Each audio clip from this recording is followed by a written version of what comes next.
Today I'm working on something sort of modern. It's only 11 years old as opposed to what I normally work on. This is an '08 Jeep Liberty. It's my wife's car and it is a stick shift.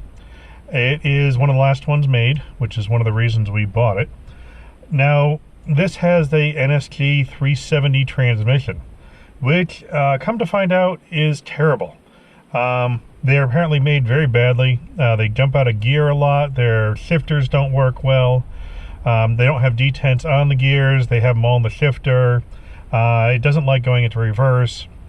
Really, it's not a transmission Jeep should have used. If they just kept the AX15 in there, it would have been better. But they did. So anyway, we got to deal with it. Now, it's just started to jump out of first gear, which is a common problem with this transmission. You could rebuild it, which looks really expensive and a pain. Some people have had good luck putting on a B&M shifter with better detents to hold it into gear better. So I looked into that solution, and they don't make one for this car. They only make them for the Wrangler. So I figured I'm going to make a Wrangler one work. So I went and spent more money than I normally spend on an entire car on a fancy shifter. So we're going to see if this Wrangler shifter can be put into a Liberty and fix the transmission problem that I don't want to repair properly. So let's see what happens.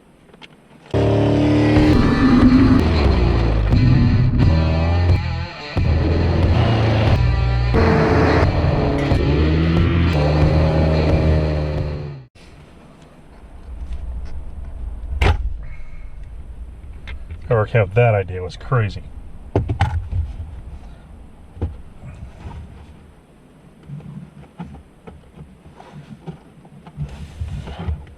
And most everything in this car, nothing really on bolts. It's all just sort of snapped together at the factory. Definitely not made the way Jeeps used to be made. But it means you almost don't need any tools to take it apart. It just kind of falls apart on its own, for better or worse.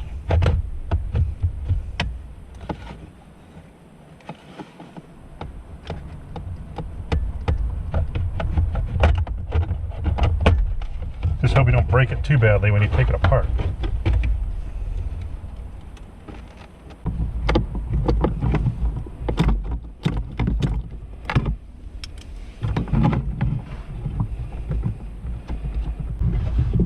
Yeah, I think the console's coming out.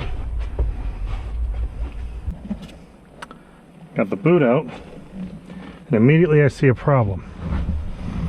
This shifter for the Wrangler, straight in line. This shifter for the Liberty bent way over, which means this is not going to go smoothly.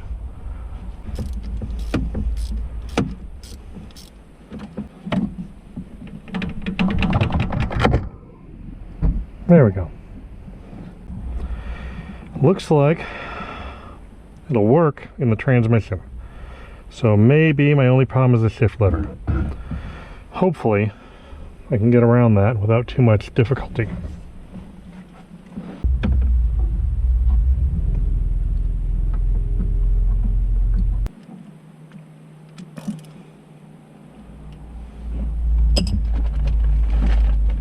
Okay, now let's see if it shifts.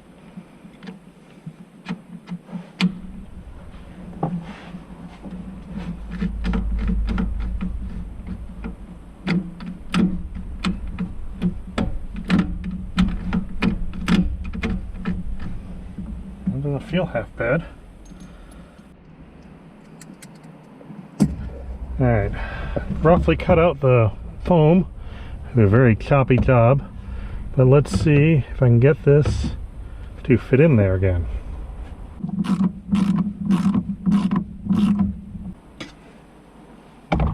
Alright, this rubber boot is totally wrong, but hopefully it flexes enough to work.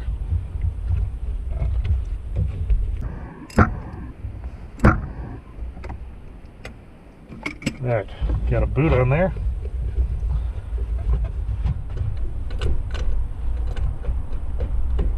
It does shift. Let's see if the center console piece fits.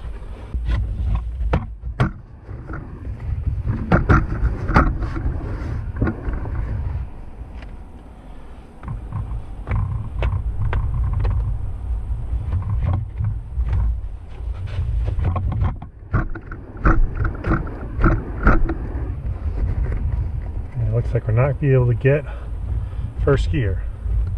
And that's to move backwards a bit.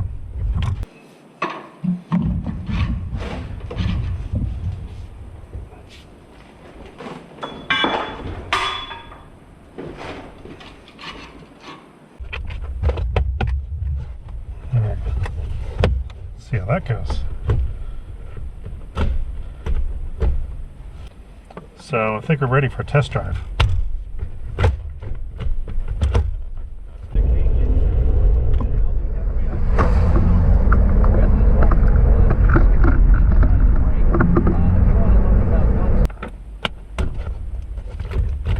So there we go. Clears everything. Points up and down roughly like it should. She's all back in business. Well, I thought I was done with the shifter install, but apparently I'm not. We've driven it for a little bit, and I don't like the lever at all. There's a couple problems. First off, this console, which really is too high in the first place, never really has worked out nicely. You have your arm here. In order to get the shift lever, you have to bend your wrist, and basically you're shifting with your wrist. Now this shifter is a little tougher than the stock one, and after a while your wrist actually gets sore driving this thing just by putting it in gear. So it's awkward. It's not positioned nicely. You don't have good leverage. Got to do something about it. So what I'm going to do is extend the shift lever to move it up.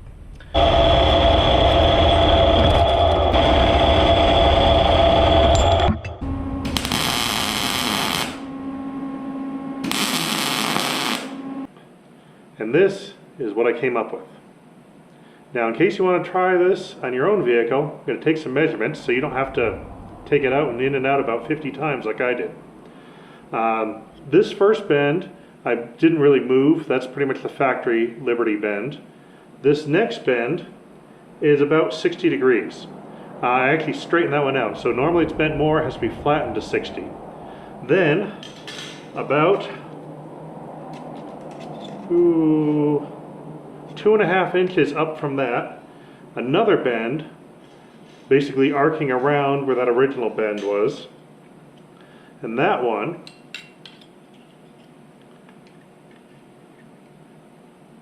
we're looking at about around 40 degrees, a little under 40 degrees, maybe 35 to 40 degrees. So those go straight, and then perpendicular to that one, I kicked it over a little bit more.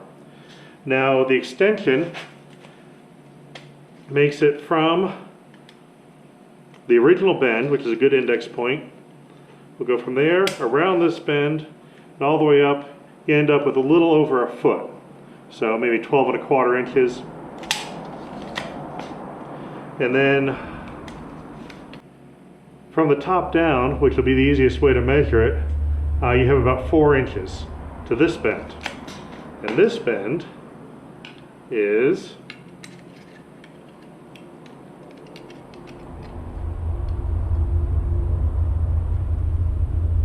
about 15 degrees. So basically you have flatten this bend, add this bend, extend the rod, add another bend. And that gets you in pretty good shape. So let's go install it.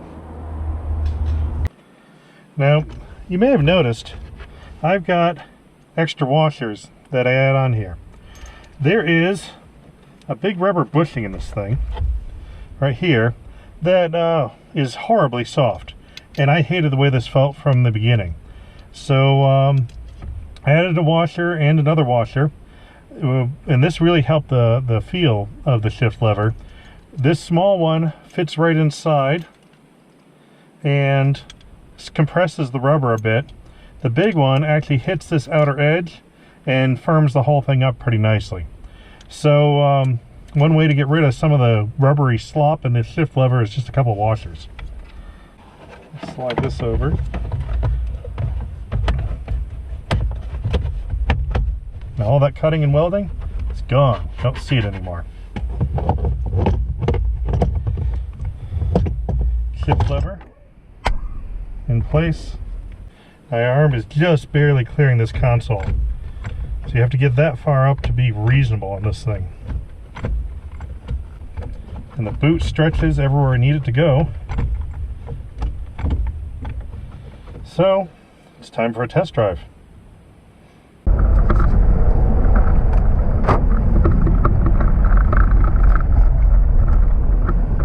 That's better. Definitely better.